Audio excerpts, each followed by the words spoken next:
আজকে নারায়ণপুর ঈদগাহ মাঠে এলাকার ইসলামী যুব সংঘের মাধ্যমে পবিত্র ইসলামী সম্মেলনের মাননীয় সভাপতি সাহেব, মুআজ্জাজ উলামায়ে কেরাম, সমবেত ধর্মপ্রাণ মুসলমান ভাইগণ এবং পর্দার আড়ালে মা ও ভগ্নীগণ, আলহামদুলিল্লাহ। বাদ মাগরিব থেকে নিয়মিতভাবে আপনাদের মাহফিল চলে আসছে। ইতিমধ্যে কয়েকজন সুযোগ্য উলামায়ে কেরাম আপনাদের সামনে অনেক মূল্যবান ওয়াজ ও নসিহত করেছেন। আমল করলে একজন মুসলমানের জীবনের জন্য অনেক ওয়াজ হয়ে গেছে। সবাই বলে আলহামদুলিল্লাহ। আর আমরা এই দুনিয়া থেকে যাবই তো আমল করে, কাজ করে। আমলের পরিণাম আমাদের শান্তি অশান্তি দোনোটা হবে। ভালো আমল করে গেলে শান্তি, আর আমল ভালো না হইলে অশান্তি। মুসলিম শরীফের হাদিস শরীফে আছে, রাসূল পাক বলেছেন যে আল কবরু রাউদাতুম মিন রিয়াদিল জান্নাহ আও হুফরাতুম মিন হুফারিন নার। কবর এমন একটা জায়গা, এই কবর কারো কারো জন্য বেহেশতের বাগান হবে, বলেন আলহামদুলিল্লাহ। আর কারো কারো কবরটা দোজখের একটা গর্ত হবে, বলেন নাউযুবিল্লাহ। তো যারা ভালো আমল করবে তাদের কবরই বেহেশতের বাগান হবে, আর যারা গুনাহ আমল করে যাবে তাদের কবর হবে জাহান্নামের গর্ত। সবাই বলি নাউযুবিল্লাহ। এই পৃথিবীটা অস্থায়ী, এটা চিরস্থায়ী নয়। আমরা ছাড়াও জগতে আরো মানুষ ছিল, তারা চলে গেছে। কোটি কোটি মানুষ দুনিয়ায় ছিল। সেদিন আদম আলাইহিস সালাম তিনি এই পৃথিবীতে 1000 বছর হায়াত পেয়েছিলেন। আজকে প্রায় 8500 বছর আদম আলাইহিস সালাম কবরে। जिनकी महलों में हजारों रंग की फानोश थी, जिनकी महलों में हजारों रंग की फानोश थी,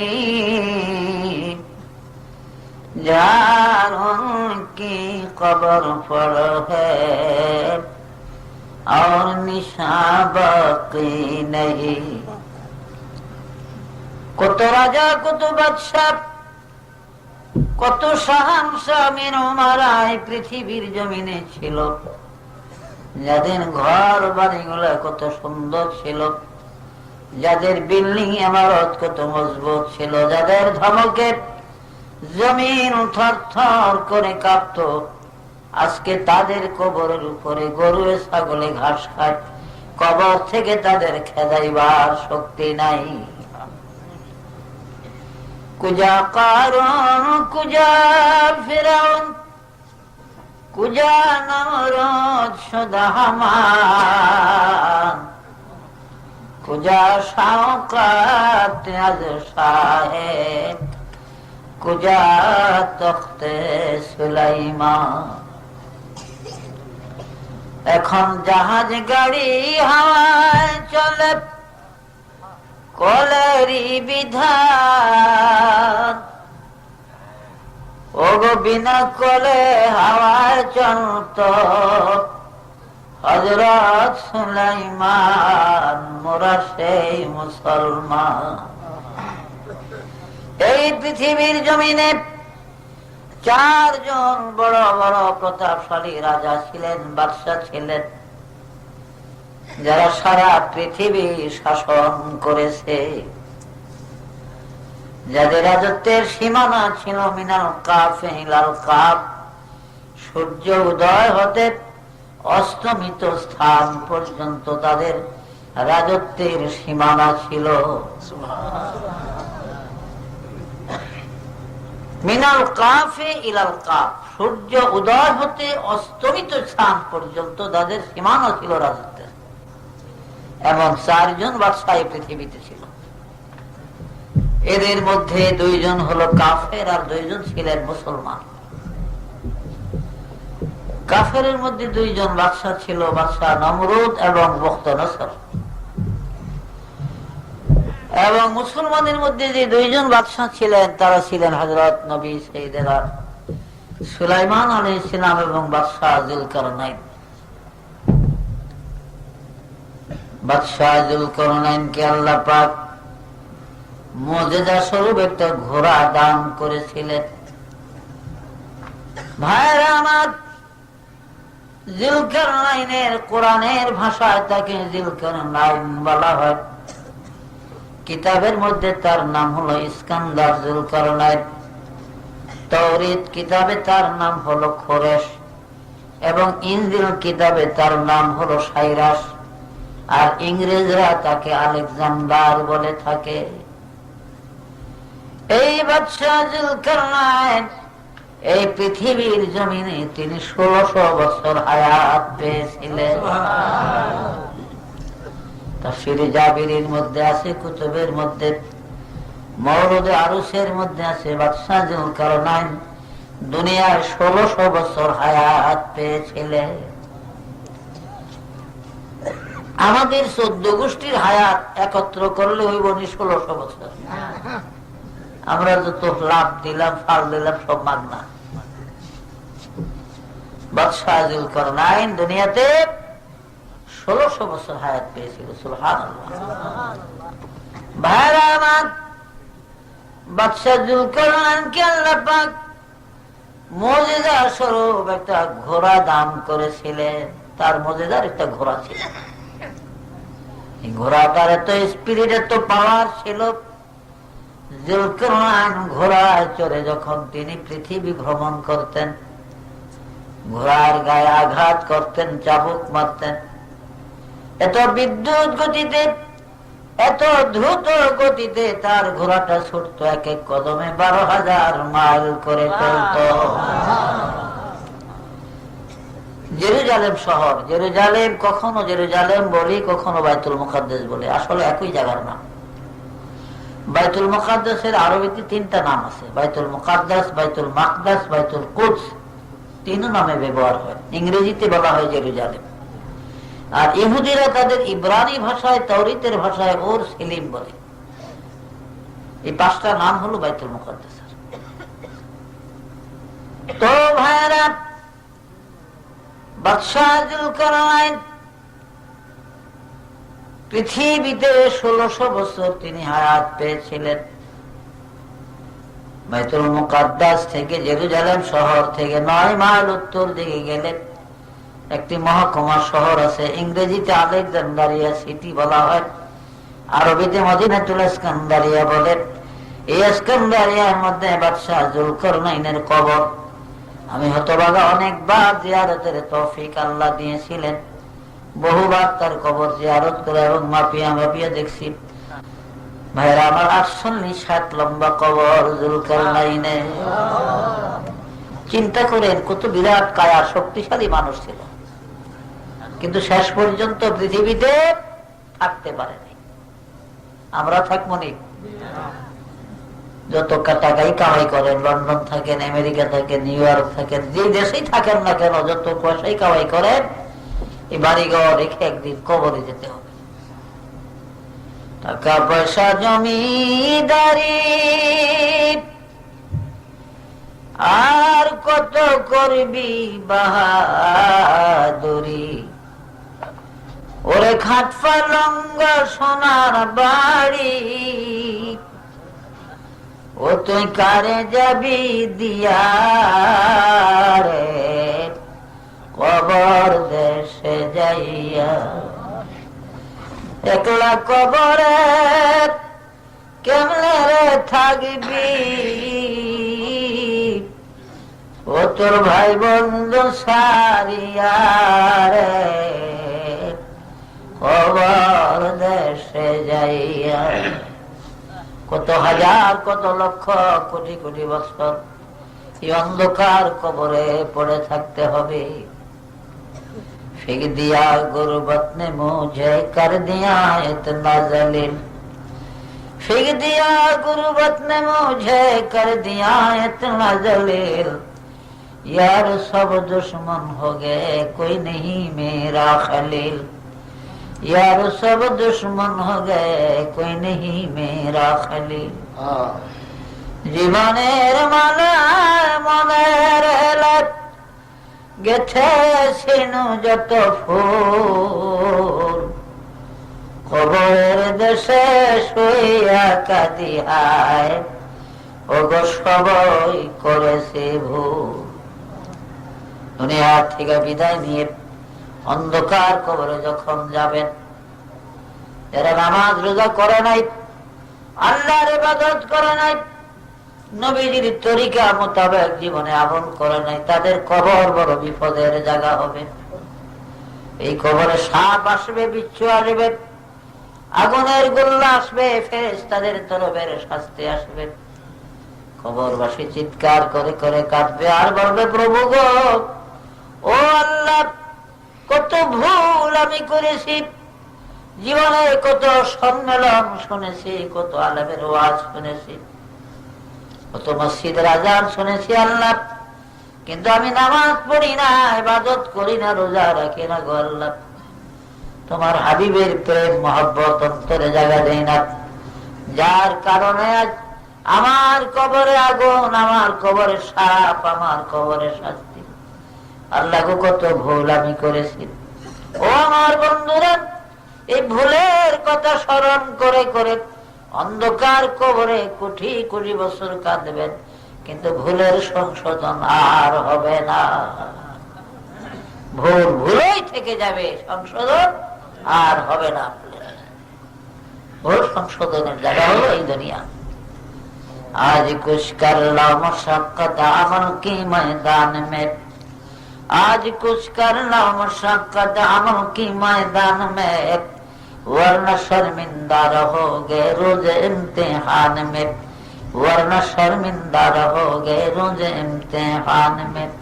यारी गर यार नबाशद यार हरगिर यार नीस, गोलरा गर्भ नबाशद काबिले गुलजार नीस, गोलरा गर्भ नबाशद काबिले गुलजार नीस। দুনিয়াতে যত বন্ধু দেখেন সব সময় সুযোগের বন্ধু। পকেটে যতক্ষণ পয়সা আছে বন্ধু আছে, পকেটের পয়সা শেষ বন্ধুও শেষ। একজন মাত্র আমাদের চিরবন্ধু, যিনি নবী মুহাম্মদ রাসূলুল্লাহ সাল্লাল্লাহু আলাইহি সাল্লাম, যিনি পৃথিবীতে এসেও ভুলে না, যাওয়ার পরেও ভুলে না, এখনো ভুলে না, কোনোদিন ভুলবে না, কিয়ামতের মাঠেও ভুলবে না। বলেন সুবহানাল্লাহ। আজকে সেই নবীর তরিকা ছেড়ে, পথ ছেড়ে, যার যেভাবে খুশি আমরা চলি। তো বাবারা, মরতে হবে। কত মানুষ মরে গেছে।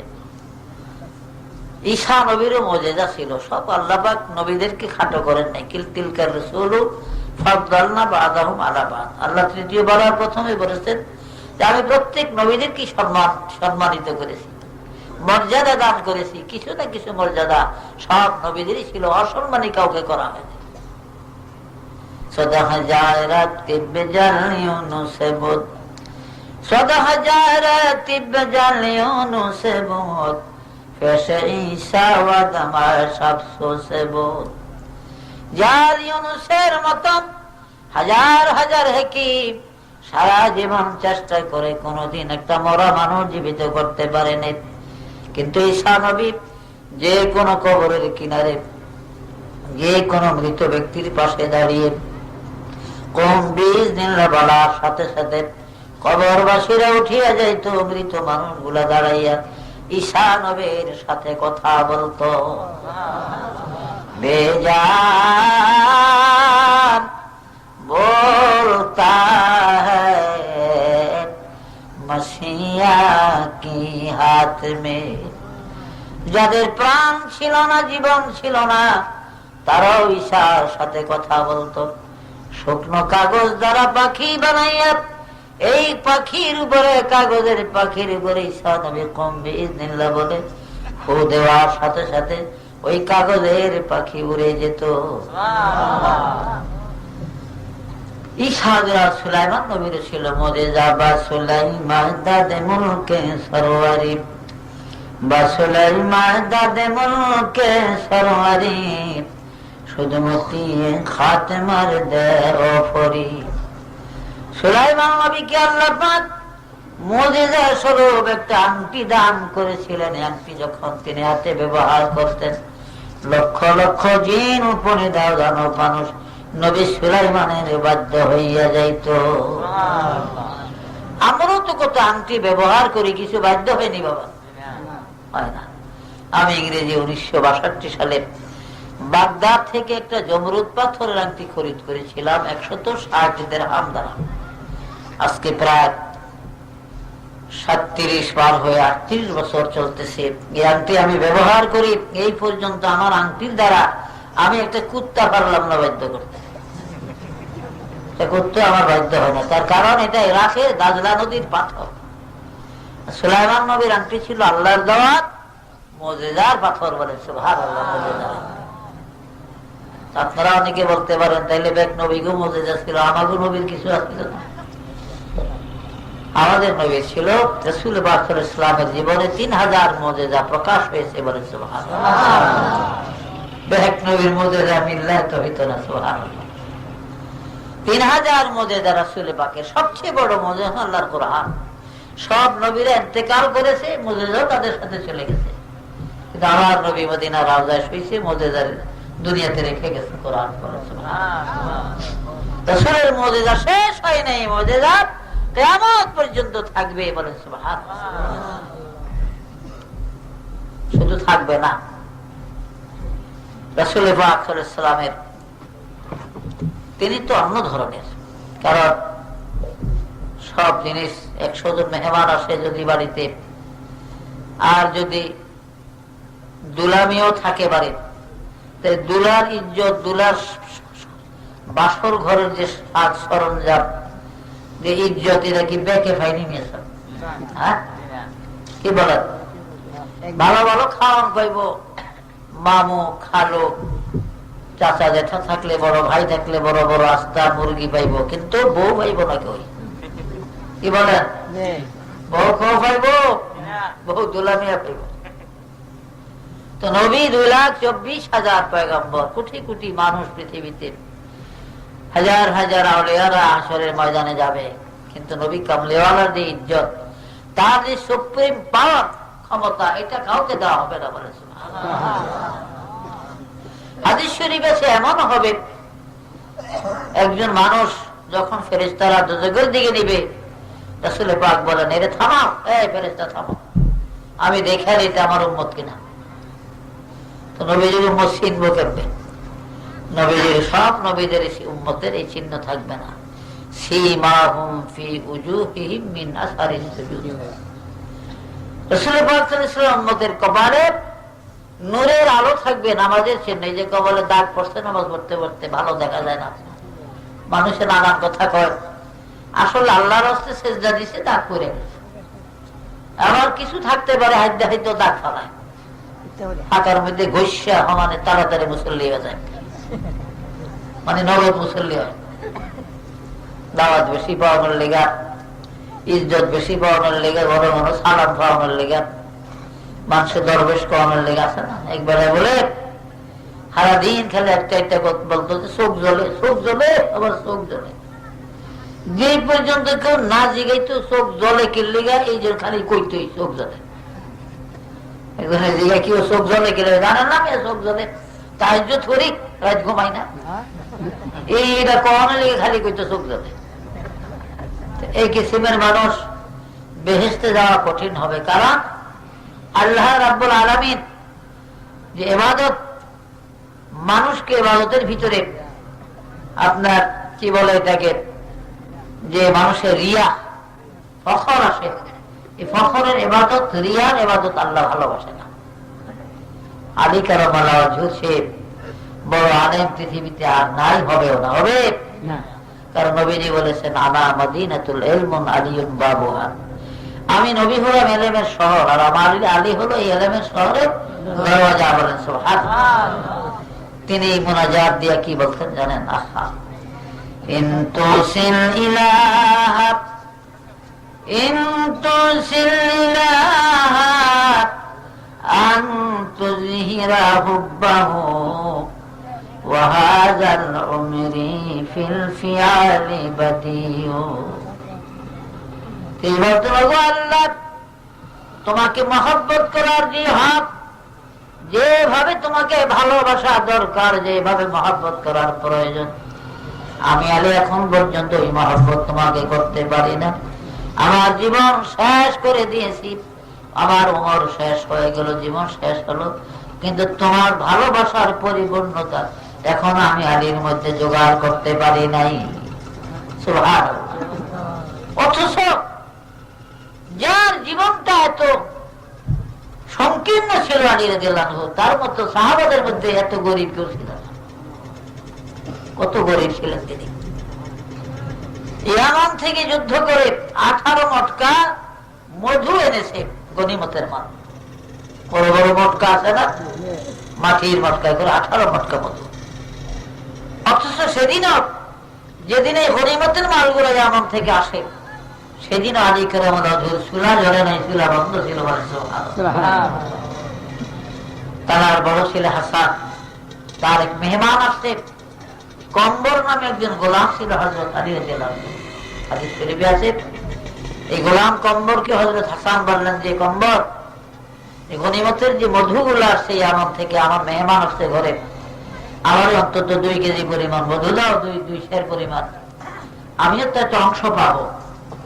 হাসান হুসাইনকে সাথে নিয়ে আসছে। ইমাম হুসাইন বলে, হ্যাঁ ভাইকে দাও, আমিও তো একটা অংশ পাবো। ভাইয়ের অংশ যদি তার এই দেনা পরিশোধ না হয়, তাহলে আমার অংশ আমার ভাইকে আমি দিব। বলে সুবহানাল্লাহ। তবু অন্তত 2 সের মধু দাও, আমার কোনো মেহমান আছে। কম্বর 2 সের মধু দিলেন। আল্লাহ কি হিকমত, ওই দিনই কিছুক্ষণ পরে এই গনিমতের মাল মধুগুলা ভাগ করে বন্টন করার জন্য আলী রাদিয়াল্লাহু আনহু গেলেন তিনি অন্যান্য সাহাবাদেরকে নিয়ে। 1 মটকার মধ্যে মধুর পরিমাণ কম দেখে এমনটা লাস্টে যে বোঝা যায় উপরে শর্টটা সরে গেছে।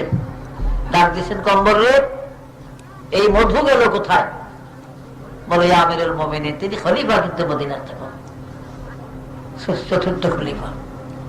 বলে হযরত হাসান রাদিয়াল্লাহু আনহু মেহমান আসছে, তিনি 2 সের পরিমাণ মধু নিছেন, তিনি মাইফা।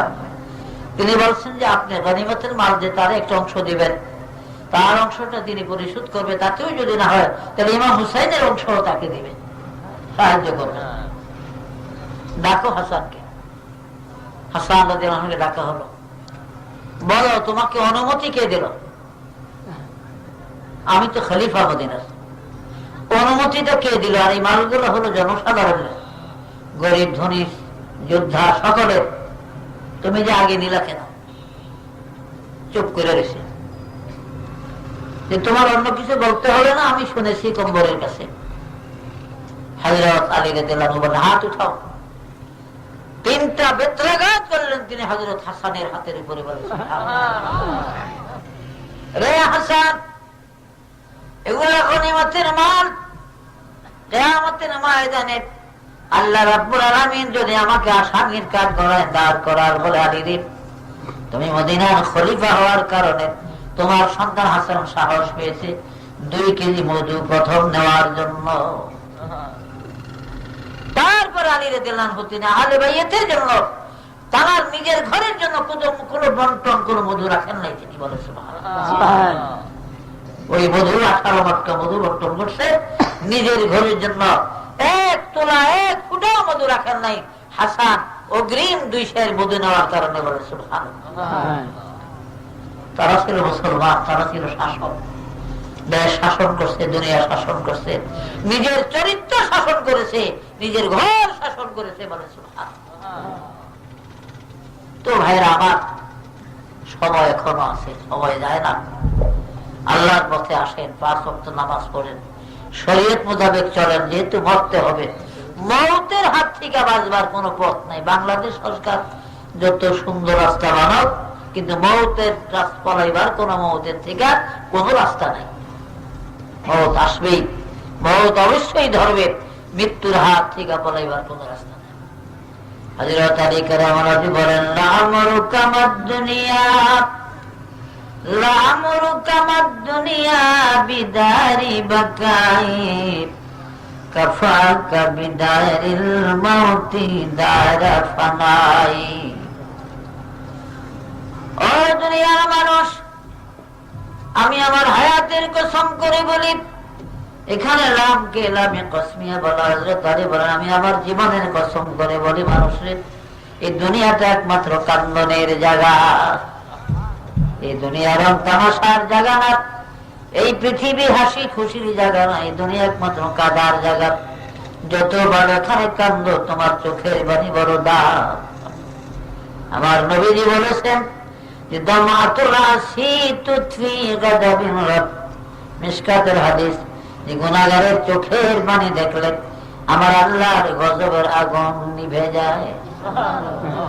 মিশকাতে আরেকটি হাদিস রাসূল পাক বলেছেন, লিকুল্লি দামিন কাতরাতিন মিসলা উহুদিন ফি মিজানিহি। এ উম্মত, তোমার চোখের পানির এত দাম রে, কিয়ামতের ময়দানে তোমার এক এক ফোঁটা চোখের পানি হাসরের ময়দানে উহুদ পাহাড়ের সমতুল্য হইয়া তোমার মিজানের পাল্লাটা ভারী বানাইয়া দিবে। চোখের পানির এত দাম। দুনিয়া কান্দনের জায়গা, দুনিয়া রং তামাশার জায়গা না। जगह जी लगाने के लिए ये दुनिया नहीं है, ये अबरत की जहाँ है तमाशा नहीं है। এই দুনিয়া হাসি খুশির জায়গা না, এই দুনিয়া রং তামাশার জায়গা না, এটা হলো আল্লাহকে পাওয়ার জায়গা, আল্লাহ আখিরাত পরিষ্কার করার, কবর হাসরের সামান জোগাড় করার জায়গা এই দুনিয়া। বলেন আলহামদুলিল্লাহ। তো ভাইরা আমার, বলতেছিলাম যে সদা হাজার তিব্বে জালিউন সে বহুত ফেশনি সাওয়াদমা সবসো সে বহুত। জালিউনের মতো হাজার হাজার হেকিম সারা জীবন চেষ্টা করে কোনদিন একটা মরা মানুষ জীবিত করতে পারে নাই। কিন্তু ঈসা নবী যে কোনো কবরের কিনারে দাঁড়িয়ে কোন বিইজনিল্লাহ বলার সাথে সাথে কবরবাসীরা উঠিয়া যাইত, ঈশার সঙ্গে তারা কথা বলতে। বলেন সুবহানাল্লাহ।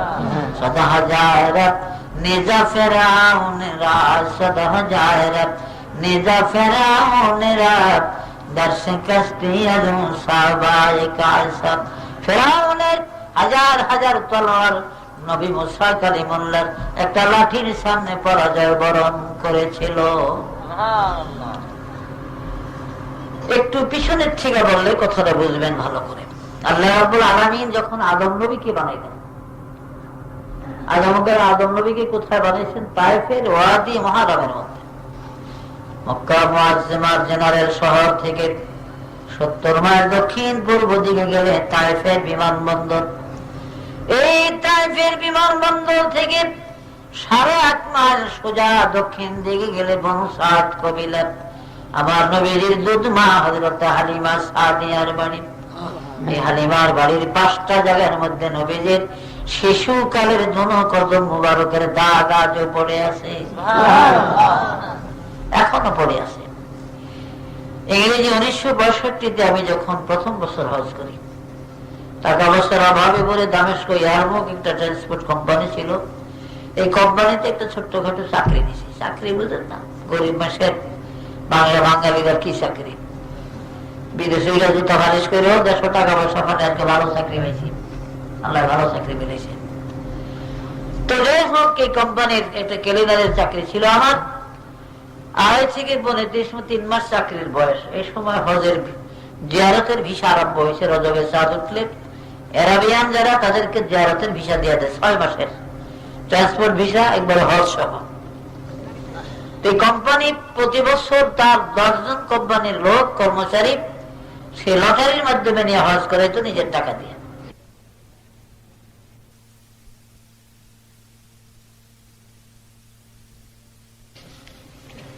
এবছর যে 10 জন দেওয়া হয়তো, এই 10 জন আগামীটা দিত না, এই 10 জন বাদ দিয়া, যারা হজ করছে একবার তাকে বাদ দিয়ে।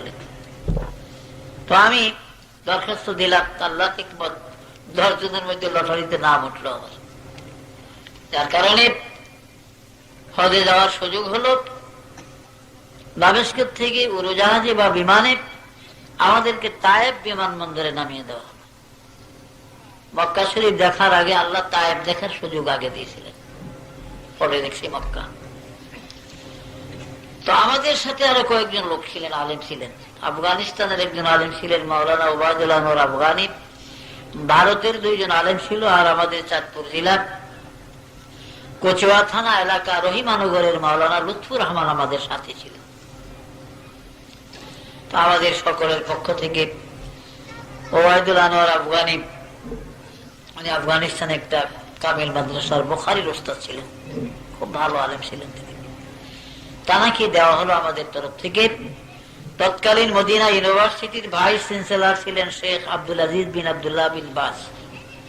ওনাকে প্রশ্ন করা হলো যে সাইয়্যিদি হাল আত্তারা লা তাহতামিনিল কাফির নবিউনা সাল্লাল্লাহু আলাইহি ওয়াসাল্লাম ফি মাহালি ফিল বাইতিল আলিমাত। হুজুর, হালিমার বাড়িতে এই যে 5টা জায়গার মধ্যে নবীজির শিশুকালের জন্য কদম মুবারকের দাগ আছে, এবং তার উপরে হাত লাগাইয়া মুখের কাছে নাকের কাছে ধরলে মনে হয় যেন সারা পৃথিবীর সুগন্ধি আতর লাগাইয়া দিয়েছে। এতে কি দুনিয়ার কোন আতর সুগন্ধি দেওয়া হয় নাকি? তিনি বললেন যে ওয়াল্লাহি মা আত্তারা আলাইহা লাম্মা কাদামা মুস্তাফা ফি মাহলিহি ফাসওয়ারাতির রিহা মিন বিইজনিল্লাহ। আল্লাহর কসম, কোন আতর সুগন্ধি দুনিয়ার দেওয়া হয় নাই, বরং শিশুকালে নবীজি যখন এই জায়গাগুলোর মধ্যে দাঁড়িয়েছিলেন তখন থেকে এই জায়গার মধ্যে সুগন্ধি। আল্লাহর হাবিবের এই পবিত্র কদম চিহ্ন 5 জায়গার মধ্যে বিবি হালিমার বাড়িতে এখনো আছে। আর আশ্চর্য হলো, একটা খেজুর গাছ, পৃথিবীতে সর্বমোট 3টা খেজুর গাছ আছে, একটা তোর পাহাড়ে, একটা বাইতুল্লাহমে, আর একটা হালিমার বাড়িতে। তোর পাহাড়ের খেজুর গাছটা মুসা আলাইহিস সালামের। এই খেজুর গাছটা 13-14 হাত উঁচা। এই খেজুর গাছের সঙ্গে টেক লাগে হেলান দিয়ে দাঁড়িয়ে থাকতেন মুসা আলাইহিস সালাম, আর আমার আল্লাহর কথাগুলো খেজুর গাছের ঠিক আওয়াজ হইতে পারে সুবহানাল্লাহ। আর বাইতুল্লাহমের মধ্যে মারিয়ামের একটা খেজুর গাছ আছে। এই খেজুর গাছটা 3টা খেজুর গাছ 3 ব্যক্তির সঙ্গে বেহেশতে যাবে। একটা মারিয়ামের খেজুর গাছ, সময় আসলে যদি সুযোগ হয় আপনারাও ধৈর্য ধরতে পারেন। আর আমার ওয়াজের রাস্তার মধ্যে পড়ে, তো আমি ওই বিষয়ের উপরে কিছু আলোচনা করব। তো ভাইরা আমার, মারিয়ামের খেজুর গাছ মারিয়ামের সঙ্গে জান্নাতে যাবে, মুসা নবীর খেজুর গাছ এটা মুসা নবীর সাথে যাবে। আর আমাদের নবীজির একটা খেজুর গাছ আছে, সুবহানাল্লাহ। এটা হালিমার বাড়িতে 2টা ঘর ছিল। রাসূল পাককে যখন নিয়ে যায় হালিমা, নবীজি যখন হালিমা নেয় তখন 2টা ঘর ছিল, পূর্ব ভিটা একটা, পশ্চিম ভিটা একটা। পূর্ব ভিটার ঘরটার চিহ্ন নাই, তবে মাটির হিসাবে মাঝে মাঝে কিছু মাটির দেওয়াল ধসে আছে, দেওয়াল উঁচা উঁচা আছে, তো বোঝা যায় এখানে একটা ঘর ছিল।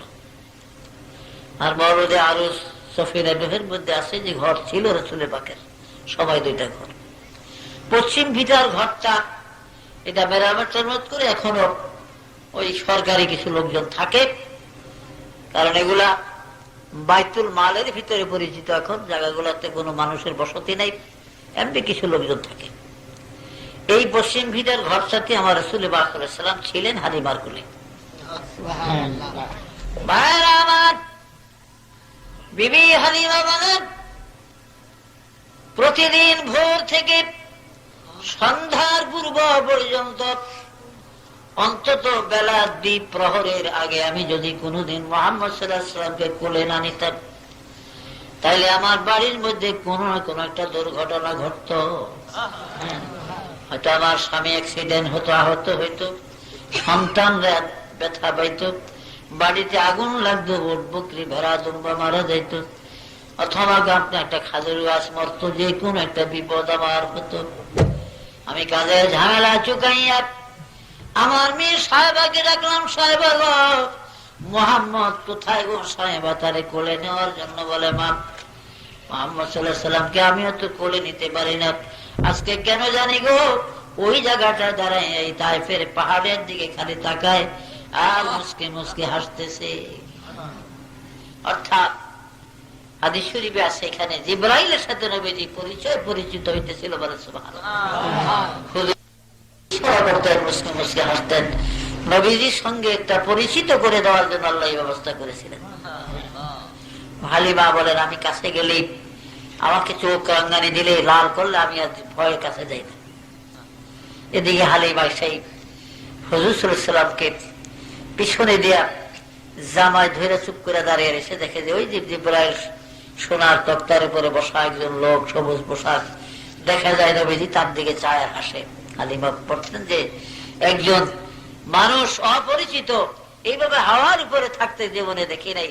আমার তখন থেকেই সন্দেহ হলো যে মুহাম্মদ সাল্লাল্লাহু আলাইহি ওয়াসাল্লাম ভবিষ্যতে এমন এক মহাপুরুষ হবে যিনি বিশ্বের সর্বশ্রেষ্ঠ একজন মহামানব হতে পারে বলেছে। এই খেয়ালটা হালিমা ছিল। সঙ্গে সঙ্গে হালিমা একটু আওয়াজ দিলেন, আওয়াজের সাথে সাথে নবীজি হালিমার দিকে ফিরে মুস্কি হেসে হালিমার কোলে ঝাঁপিয়ে পড়ল। হালিমা বলেন, 2 বছর নবীজির বয়স, এই 2 বছরের মধ্যে কোনদিন একবার আমাকে মা বলে ডাকে না, আমার মেয়ে সাহেবাকে ডাকে না, আমার কাছে কিছু চায় না, কোনো খাওয়া খাদ্য খোঁজে না, ঘুমের কথাও বলে না, ইচ্ছা মতো আমি না ঘুম পাড়াইলে। কিন্তু আজকে আমি কোলে নেওয়ার সাথে সাথে তার বয়সও 2 বছর পূরণ হলো, আর এই শব্দগুলা তার জবান থেকে উচ্চারিত হতে থাকলো, আল্লাহু আকবার কাবীরা ওয়ালহামদুলিল্লাহি হামদান কাসীরা ওয়া সুবহানাল্লাহি বুকরাতান ওয়া আসীলা। সুবহানাল্লাহ। বুখারীতে আছে রাসূলের জবান, পবিত্র জবানে এই শব্দগুলাই প্রথম উচ্চারিত হয়েছিল বলে সুবহানাল্লাহ। আর আমাদের সন্তানরা তো মাশাআল্লাহ বৈরাগীর গান লইয়া দুনিয়াতে বললাম, আর কেউ গান গায় না, আবার সখীর গান। সখী গো আমি প্রেমের ঘাটের মাঝি, তোমার কাছে পয়সা নিব না। কত দরদি, পয়সা নিব না, মাগনা পার করবো। আরে মাগনা কয় বছর পার করবি? বাপে হতে নাও বেচা বাদ যাওয়ান লাগবো, পয়সা লাগবো না বলে। এখন আবার নতুন একটা আইসে নাউজুবিল্লাহ, আমার বাড়ির পুষ্করী মাওলানা আলামিন সাহেব গেছেন আমার বাড়িতে, একটা ছোট পুষ্করী আমার বাড়ির দক্ষিণ পাশে। এই পুকুরের পার দিয়ে আবার সাক্কা আছে, অন্য বাড়ি যাবেন না। নাতি কান্দলিয়া নানায় যায় সাক্কার উপর দিয়া, ছোট্ট নাতি। এই নানার কান্দ থেকে নাতি কয় ফাইটটা যায় বুকটা। তোর নানাকে দেখ মসজিদে তো নামাজ হয়ে গেছে, কয় দেখ কে ফালিয়ে দেবো, ফালি ফালাবো, যত দমকা খালি ফাইটটা যায়। চিন্তা করেন অথচ এই বাচ্চা করে একটা সুরা কয়ে দিলে কয় না, আল্লাহ কথাও কইতে চায় না, কিন্তু ফাইটটা আমাদের গীত জানে।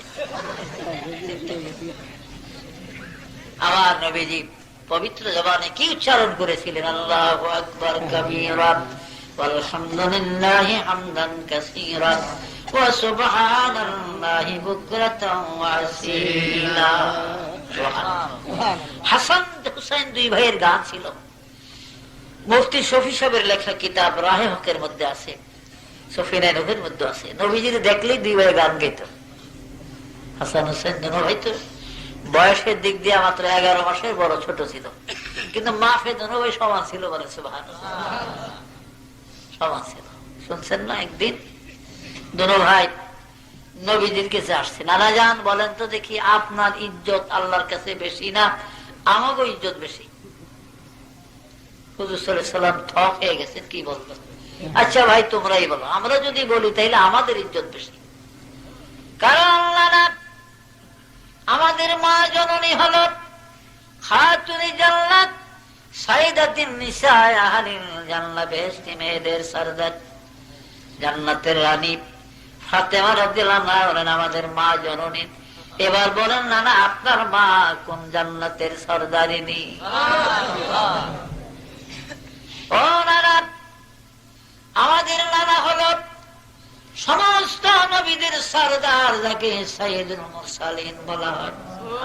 কিয়ামতের মাঠে যিনি আল্লাহর দরবার থেকে ফেরেশতাদের হাত থেকে কারিয়া কারিয়া উম্মত বেহেশতের মধ্যে দিবেন, এই সুপ্রিম ক্ষমতা আর কারো থাকবে না।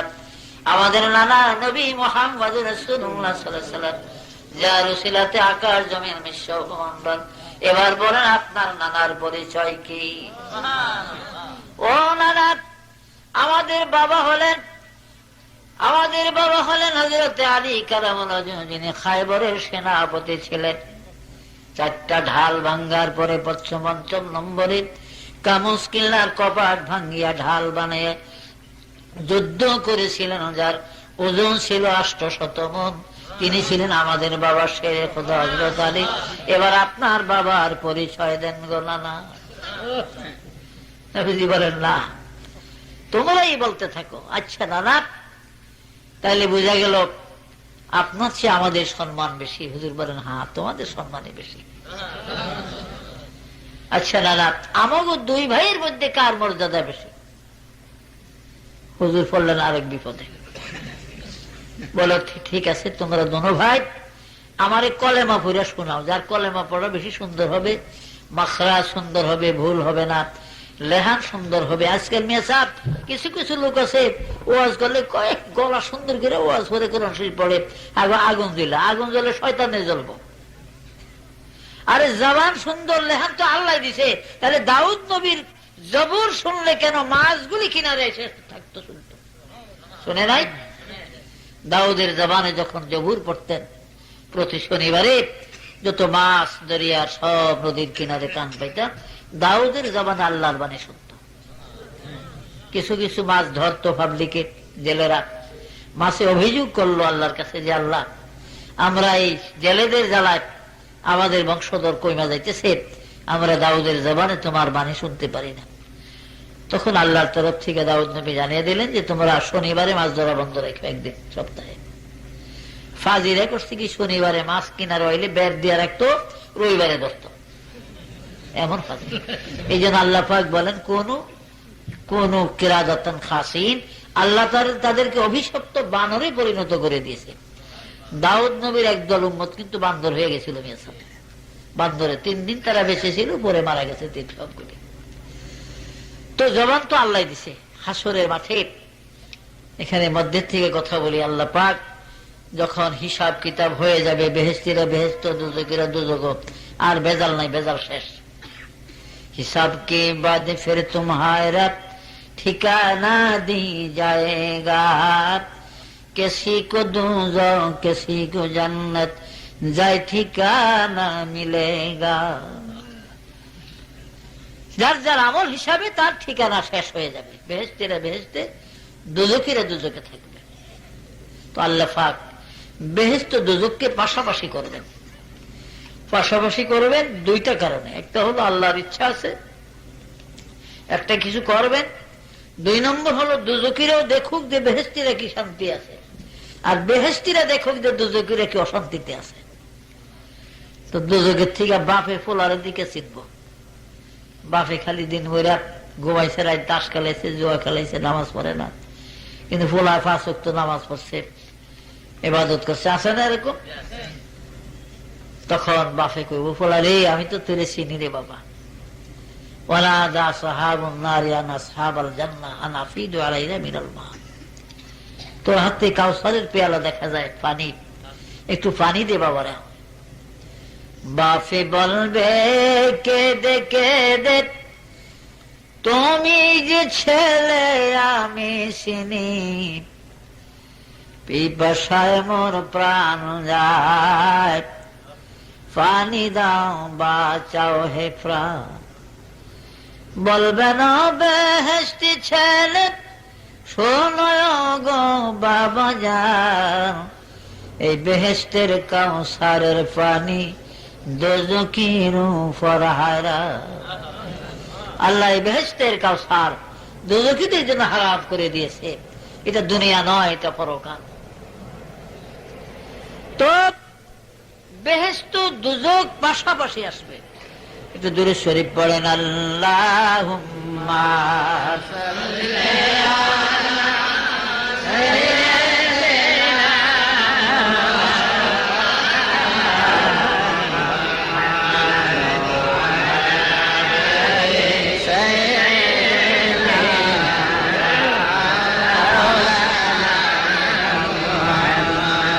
আদম যখন মাটি ও পানি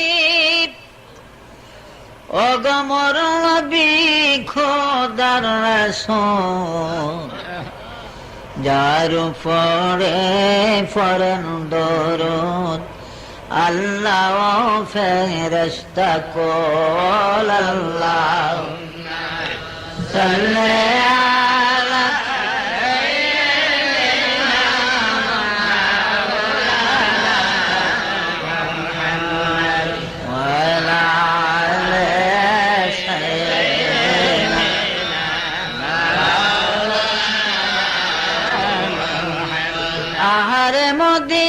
মদিনাবাসী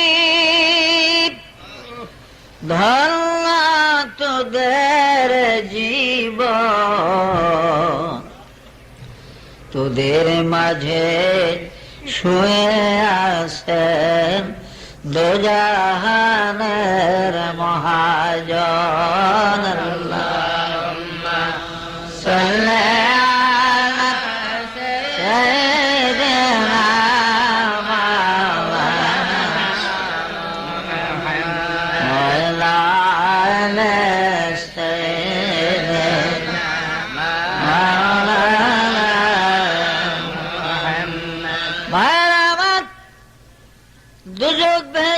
সামনাসামনি করলে পাশাপাশি যখন হবে আল্লাহ পাক হুকুম করবেন যাও মউতকে আনো, মউতকে ধরে আনো। মউতের গলায় 40,000 শিকল লাগানো থাকবে, এক একটা শিকলের মধ্যে 40,000 ফেরেশতা ধরবে। মউতের আকৃতি সম্বন্ধে জামে সগীর ভগবীর মধ্যে লেখে একটা দুম্বার আকৃতি হবে মউতের চেহারাটা, দুম্বার আকৃতিতে বিশাল আকারের একটা দুম্বার আকৃতিতে মউতকে আনা হবে বেহেশত এবং দোজখের মাঝখানে।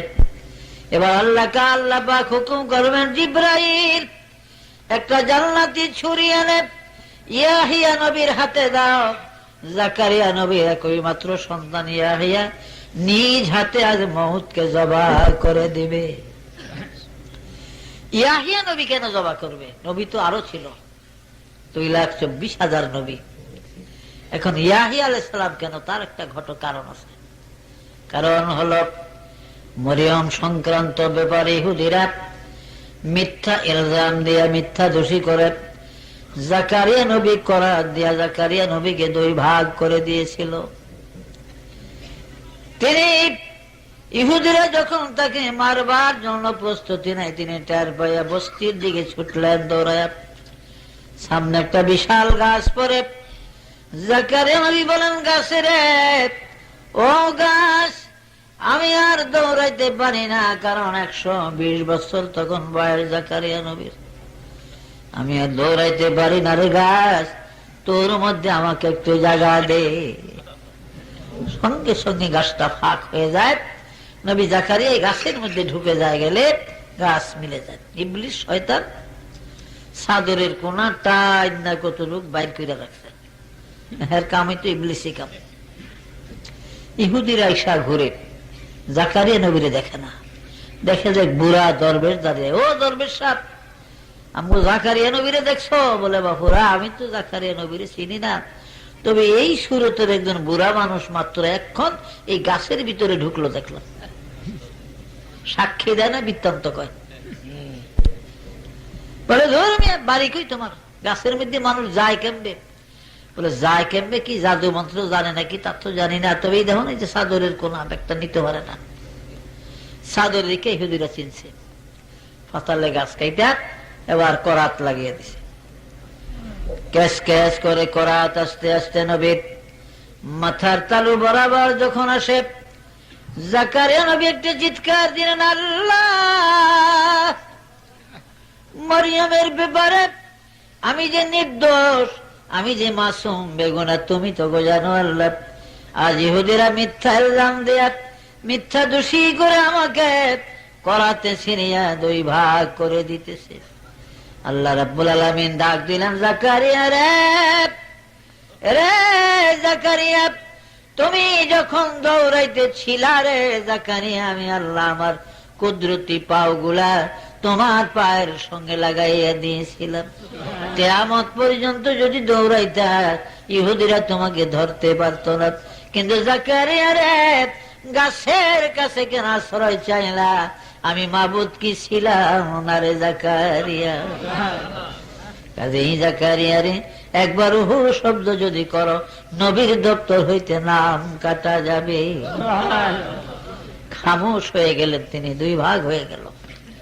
ভাইরা আমার, তাফসিরে জাবিরির মধ্যে আছে, কুতুবের মধ্যে বিশেষ করে তাফসিরে মাজিদের মধ্যে আছে, এইভাবে করারটা চলেছিল, এইভাবে চলেছিল, অর্থাৎ পিঠের অংশ একদিক, বুকের অংশ একদিক হয়ে গিয়েছিল। গাছের দুই অংশের সাথে দুই ভাগ হয়ে দুই দিক ঢুলে পড়ে। তখন ইয়াহিয়া নবীর বয়স মাত্র ছিল 30 বছর। কারণ জাকারিয়া নবীর 90 বছর বয়সের কালে ইয়াহিয়ার জন্ম হয়েছিল। ইয়াহিয়ার বয়স মাত্র এখন 30 বছর। চিৎকার দিতে দিতে ইয়াহিয়া আসিয়া বাবার লাশের দুই খণ্ড দুই কান্দে উঠায়া রইলেন। আর কান্দে রে, ও জেরুজালেমের কাফের বেঈমান ইহুদিরা কি করলি রে? মরিয়মের ব্যাপারে বিনা দোষে আমার বাবারে করাত দিয়া দুই ভাগ করে দিলি, আমারে চিরয়তীম বানাইয়া দিলি। আমি আর এই পৃথিবীতে বাবা বলে কাকে ডাকবো? আমার বাবাকে তোরা করাত দিয়া ফানলি। কসম আল্লাহর, এই বাইতুল মুকাদ্দাসের জমিনে যদিও 70,000 নবীদের কবর আছে, কিন্তু আমার বাবা জাকারিয়াকে আমি কবর দেব না। এই মনের দুঃখে ইয়াহিয়া নবী জাকারিয়ার লাশের দুই খণ্ড দুই কান্দে লইয়া একটা দৌড় দিলেন দামেস্কের দিকে। সুদূর বাইতুল মুকাদ্দাস থেকে বাবারা 600 মাইল রাস্তা দামেস্ক। জাকারিয়া নবীর লাশ কান্দে লইয়া ইয়াহিয়া দৌড়াইয়া দামেস্ক চলে যায়। রাস্তায় বিশ্রাম পর্যন্ত করে নাই। দামেস্ক জেনারেল শহরে বনু উমাইয়াদের মসজিদ আছে। এই উমাইয়াদের মসজিদের পূর্ব কিনারে হযরত ইয়াহিয়া তার বাবা জাকারিয়াকে কবর দেয়। আজও আছে বাবা পাশে নবী ইয়াহিয়ার কবরও আছে। আমি গুনাহগার, অনেকবার জিয়ারতের তৌফিক আল্লাহ দিয়েছিল। ৪৪ হাত লম্বা কবরটা জাকারিয়া নবীর এবং ১৫০ হাত লম্বা কবর ইয়াহিয়া আলাইহিস সালামের। এই দুইজনের কবর বাপ বেটার এই দামেস্কের মধ্যে, এখানেই তাদের কবর। তো ইয়াহিয়া আলাইহিস সালামের সময় এক জালিম বাদশা ছিল এই জেরুজালেমে। এই জালিম বাদশার এক ভাতিজি, আপন ভাইয়ের মেয়ে, খুব রূপসী ছিল। সে আশেক হয় ভাতিজিকে বিবাহ করার জন্য, বলেন নাউজুবিল্লাহ। ফতুয়া ছাড়া তো আর পারে না, দেন না, অনেকে তাল বেতালে বউ তালাক দেয়। নিলে বড় আলেমদের কাছে গেলে কয় না, এটা হয়ে গেছে গে, তুই কুট্টি না মুন্সি বিছরাই, ছোট্ট খাট্ট মুন্সি, ওই রাহে নাজাত মকসুদুল মুমিনিন ভরিয়া ফতুয়া হিকছে হ্যাগরে বিছরাই, হ্যাগো কাছে যায়। তো হেরা মনে করছি এটি তো বড় কিতাব, বুঝলেন না, ব্যাঙ্গে বলে কুয়ার মধ্যে ঘুরে আল্লাহ বিরাট সমুদ্রের মধ্যে আইছি। তো বেতালে যে তালাক দিয়েছে হের কাম হইল ফতুয়ার। ফতুয়া একটা লইতে পারলে বেশ দোষ মুলবির গারো চাপবো, আমার কাম শেষ করেনি আমার মেয়ে সাহেব। তো জালিম বাদশা ইয়াহিয়া নবীর ধরলো, ইয়াহিয়া তুমি তো পয়গম্বর জাকারিয়া নবীর ছেলে, কাজে তুমিও নবী, আমার একটা ফতুয়া করে দাও। কি ফতুয়া? যে রাজা বাদশাদের জন্য ভাইয়ের মেয়ে বিবাহ জায়েজ আছে, এমন একটা ফতুয়া লিখে তোমার একটা দস্তখত দাও, তাইলে আর কেউ কিছু কইব না। ইয়াহিয়া আলাইহিস সালাম বলেন যে ভাইয়ের মেয়ে তো জায়েজ নাই শরীয়তে বিবাহ করা, পরে আমিও তো জানি, তুমি একটা ফতুয়া আমার নামে করে দাও। কোনদিন হবে না, আমি নাজায়েজ ফতুয়া লিখতে পারবো না। জালিম বাদশা বলেন ইয়াহিয়ারে লিখে দাও, যদি না দাও তোমার বাবার মৃত্যু যেই পথে হয়েছে তোমার মৃত্যু সেভাবে হবে। ইয়াহিয়া আলাইহিস সালাম বলে, জালেম রে, মৃত্যুর ভয় তুমি আমাকে দেখিও না, আমি পয়গম্বর। রে জালেম, এখনো বলি ভাইয়ের মেয়ে বিবাহ জায়েজ নাই। আমি কবরে গেল চিরদিন বলবো ভাইয়ের মেয়ে বিবাহ জায়েজ নাই। এই নাজায়েজ ফতোয়া ইয়াহিয়া কোনদিন দিবা না। জালিম বাদশা তখন গুসরা হইয়া এমন জোরে ইয়াহিয়া নবীর গর্দানে তলোয়ার মারে, গলাটা কাটিয়া কয়েক গজ দূরে যায় ছিটকায়া পড়ে, আর কল্লাটা জমিনে নাচতে থাকে। আর আওয়াজ আসে, ওরে জালেম, আগেও বলছি তোরে, এখনো বলি কিয়ামত পর্যন্ত বলবো ভাইয়ের মেয়েকে শরীয়তে বিবাহ জায়েজ নাই। আজও দামেস্ক গেলে অনেক আল্লাহর বান্দারা, আল্লাহর মাহবুব বান্দারা আজও শুনতে পাই ইয়াহিয়ার কবরে ওই আওয়াজ। এই জন্য পুরস্কার হিসাবে আল্লাহ পাক ইয়াহিয়া নবীকে সাব্যস্ত করবে যে ইয়াহিয়া আমার দিন কায়েম রেখেছে, আমার ইসলামকে বদদলিত করে নাই। জালিমের কথা সে হীরা মণি মুক্তা দিয়ে জালিম বাদশা ঘর দরজা করে দিতে চেয়েছে, তবু তিনি রাজি হয় নাই, নাজায়েজ ফতোয়া করে নাই, গলা জীবন দিয়ে দিছে। এই জন্য আল্লাহ ইয়াহিয়াকে হুকুম করবেন তুমি মউতকে জবাহ করো। ইয়াহিয়া আলাইহিস সালাম ছুরি হাতে নিয়ে মউতকে যখন জবাহ করবে, মউত এত জোরে চিৎকার দিবে, তখন যদি ওইটা আখিরাত না হইয়া এই পৃথিবীর জমিন হইতো, তাইলে মউতের চিৎকারে এই পৃথিবীতে কেউ বাঁচত না। মৃত্যুকে জবাহ করে দেওয়ার পরে এবার ফেরেশতারা বলবে, আল্লাহ বলবেন জিবরাইল বলে দাও আজ থেকে মউত জবাহ হয়ে গেল, আর কারো মউত নাই। ও বেহেশতীরা, বেহেশতের মধ্যে অনাদি অনন্ত অসীম কাল চিরকাল তোমরা থাকো, এই বেহেশতে আর মরণ কোনদিন আসবে না। দোজখীরা রে, দুনিয়াতে নেক কাজ করো নাই, আমল করো নাই, অন্যায় করে করে কবরে আসো, মউতকে জবাহ করা হয়েছে, মউত আর কোনদিন আসবে না, এই দোজখে চিরদিনও থাকবে, আর মউত নাই। তখন কি অবস্থা হবে বাবা? দোজখের চিৎকার, অনাদি অনন্ত অসীম কাল দোজখে থাকতে হবে। কাজী এই দুনিয়াটা হলো আমলের ময়দান, এখান থেকে পরকালের সামান সম্বল। আল্লাহ কোরআনে বাকে বলেছেন বিসমিল্লাহির রহমানির রহিম, মান আমিলা সালিহান ফালিনাফসিহি ওয়া মান আসা ফালাইহা। ও বান্দা, তুমি পৃথিবীতে যত নেক কাজ করবা তা তোমার নিজের হবে, আর যা গুনাহ করবা তাও তোমার নিজের হবে, আর যা ধন দৌলত রেখে যাবে এগুলো তোমার হবে না, এগুলি ভাগ বাটোয়ারা হবে। তো ভাইরা আমার, হযরত আদম আলাইহিস সালামকে বিবি হালিমার বাড়ির থেকে 6 মাইলের কিছু বেশি হবে দক্ষিণ পশ্চিম কর্নারে গেলে ওয়াদি মুহাররম নামে একটি জায়গা, আকসার বেশিরভাগ মুফাসসিরিনে কেরাম এই জায়গাটিকে ওয়াদি মুহাররম বলে আখ্যায়িত করেছে। শুধুমাত্র ইবনে হিশামের এক রওয়ায়াতে জায়গাটিকে ওয়াদি নুমান বলা হয়। এইখানে আদম নবীকে বানানো হয়েছিল। আল্লাহর হুকুমে আজরাইল আলাইহিস সালাম পৃথিবীর 60 জায়গার মাটি এনে এখানে জমা করলেন। বিরাট মাটির স্তূপ যখন হলো, আল্লাহ পাক একটা রহমতের মেঘ দিলেন, বৃষ্টি দিলেন। 40 দিন পর্যন্ত বৃষ্টি হইয়া মাটিগুলা যখন খামিরা হয়ে যায়, নরম হয়ে যায়, এবার আল্লাহ আদেশ করেন আজরাইল, এই মাটির স্তূপ থেকে এইবার তুমি এক মুষ্টি মাটি উঠাইয়া আমার আদমের বডি তৈরি করো, লাশ বানাও। আজরাইল আলাইহিস সালাম ওই মাটির স্তূপ থেকে এক মুষ্টি মাটি উঠাইলেন, তাতে 40 মণ মাটি হয়েছিল। আজরাইলের এক মোট মাটিতে কতটি মাটি হয়? 40 মণ মাটি। আর আপনারা এক মোট লইলে কয় মণ হইব মনে করেন? বন্ধুরা আমার, এই 40 মণ মাটি দ্বারা 60 হাত লম্বা এবং 7 হাত পাশে হযরত আদম নবীকে বানানো হয়। আদমের বানাইয়া ওয়াদি মুহাররমের জমিনে শোয়াইয়া রাখে, লাশটা 40 দিন পর্যন্ত থাকে। 40 দিন গত হলে এবার আল্লাহ জিবরাইলকে পাঠালেন, যাও আমার আদমের লাশ তুমি জান্নাতের মধ্যে নিয়ে আসো। জিবরাইল আদমের লাশ মুবারক বেহেশতের মধ্যে নিয়ে গেলেন, আবার 40 দিন বেহেশতের জমিনে শোয়াইয়া রাখলেন। 40 দিন গত হলে বেহেশতের মধ্যে এবার আল্লাহ ইচ্ছা করলেন রুহু দিবেন আদমের খাসার মধ্যে। রুহুটা দিলেন, তার রুহুটা ধরা ছোঁয়ার বাহিরে, এটা কোন উল্লেখযোগ্য বস্তু না যে আপনি ধরবেন।